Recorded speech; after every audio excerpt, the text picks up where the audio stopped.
महात्मा गौतम बुद्ध के वचन ही नहीं, गौतम बुद्ध की कहानियाँ भी हमारी अमूल्य निधि हैं। गौतम बुद्ध की प्रेरक कहानियाँ जीवन के रहस्यों को उद्घाटित करती हैं और हमें राह दिखाती हैं। इसीलिए लोग आज भी महात्मा बुद्ध की कहानी को सुनना पसंद करते हैं। इसी क्रम में आज हम आपके लिए गौतम बुद्ध की कहानी लेकर आए हैं। यह कहानी गौतम बुद्ध के जीवन की सच्ची घटना है। हम आशा करते हैं कि ये महात्मा बुद्ध की कहानी आपको जरूर पसंद आएगी। जब गौतम बुद्ध जब भी अपना प्रवचन समाप्त करते हैं, अपने शिष्यों को 3 बार समझाते हैं और कहते हैं कि जाओ सब अपना काम करो, जाओ सब अपना काम करो। उनका एक प्रिय भिक्षु था, आनंद। उसे यह बात अजीब सी लगती कि रोज रोज उसी बात को कहने का क्या मतलब है। और जब एक दिन उससे रहा नहीं गया तो उसने उन्हें टोक दिया। बुद्ध धीरे से मुस्कुराए और बोले, आनंद, तुम्हारा कहना अपनी जगह पर सही है कि भिक्षु को रोज रोज क्या समझाना कि जाओ अब अपना काम करो।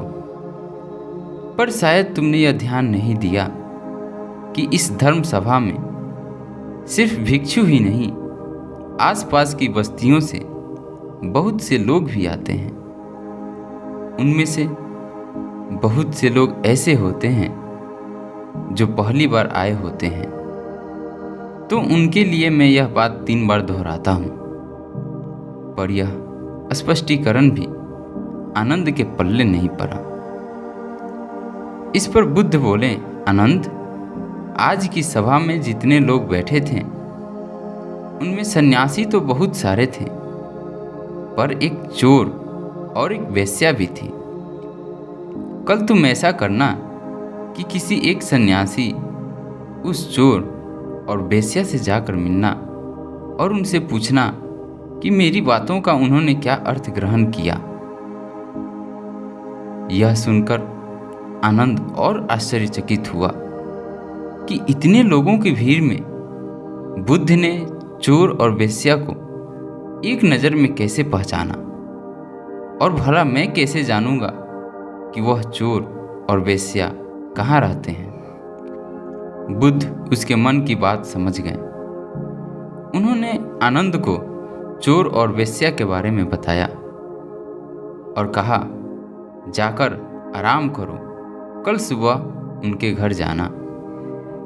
आनंद ने जैसे तैसे उत्सुकता में वह रात काटी और अगले दिन सुबह सुबह तहकीकात के लिए निकल पड़ा।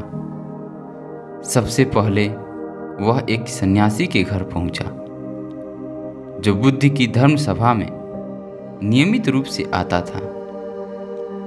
आनंद ने उससे पूछा, रात्रि सभा में बुद्ध ने जो आखिरी वचन कहे कि अब जाकर अपना अपना काम करो, आपने उससे क्या सीखा? इस पर वह भिक्षु बोला, इसमें सीखने वाली क्या बात है। भिक्षु का नित्य कर्म है शाम को ध्यान, अल्पाहारी भोजन और विश्राम। मैंने कल भी वही किया। आनंद को पता था कि भिक्षु से उसे यही उत्तर प्राप्त होगा, अतः वह मुस्कुराया और चोर के घर की ओर चल पड़ा। पूछते पूछते वह चोर के घर पहुंचा। चोर उस समय सो रहा था। उसे उसके घर वालों ने जगाया और बताया कि भिक्षु आनंद उनसे मिलने आए हैं। यह सुनकर चोर चौंक उठा और हाथ जोड़कर आनंद के सामने हाजिर हो गया। आनंद ने अपना सवाल दोहरा दिया। रात्रि सभा में बुद्ध ने जो आखिरी वचन कहे कि अब जाकर अपना अपना काम करो, आपने उससे क्या सीखा?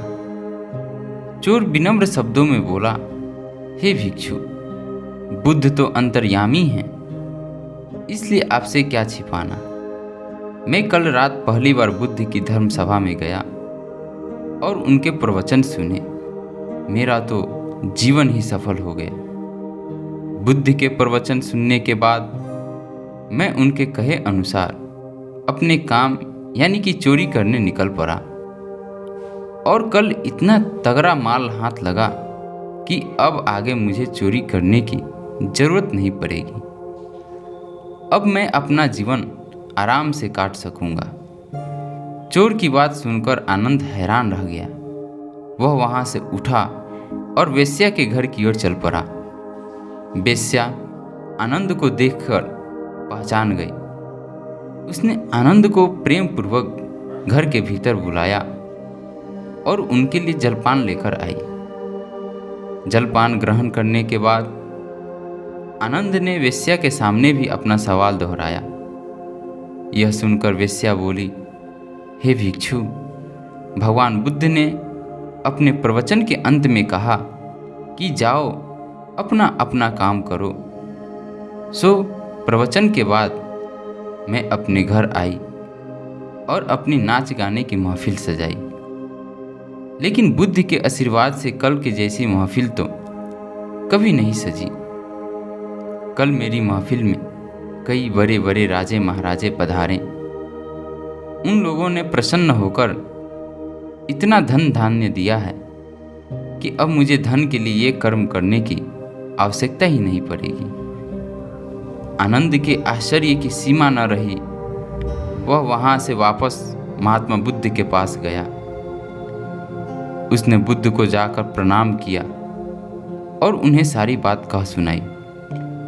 बुद्ध बोले, आनंद, इस संसार में जितने भी व्यक्ति हैं सबके मस्तिष्क अलग अलग हैं। वे सभी लोग अपनी बुद्धि और अपनी क्षमता के अनुसार ही हर बात का मतलब निकालते हैं। इसीलिए मैं अपनी इस बात को 3 बार कहता हूँ कि जाओ अब अपना काम करो। इसके पीछे मेरी सोच यही है कि किसी के समझाने पर भी कोई कमी न रह जाए। लेकिन इसके बाद भी लोग उस बात का मतलब अपने अपने हिसाब से समझते हैं और इसका कोई उपाय भी नहीं है। इसीलिए यह सृष्टि ऐसी है, हम इसे बदलने के लिए लोगों को प्रेरित तो कर सकते हैं, पर अपनी बातों का कितना असर उन पर होगा यह कोई नहीं जानता। इसलिए मैं सभी के साथ एक समान व्यवहार करता हूँ और सभी को एक समान अपना अपना कार्य करते रहने के लिए प्रेरित करता हूँ। दोस्तों, हम उम्मीद करते हैं कि आपको यह महात्मा बुद्ध की कहानी पसंद आई होगी और हाँ, इसे अपने फ्रेंड्स के साथ भी शेयर करना मत भूलिएगा, जिससे वे भी गौतम बुद्ध की कहानियों को आनंद ले सकें और इससे प्रेरणा हासिल कर सकें। धन्यवाद।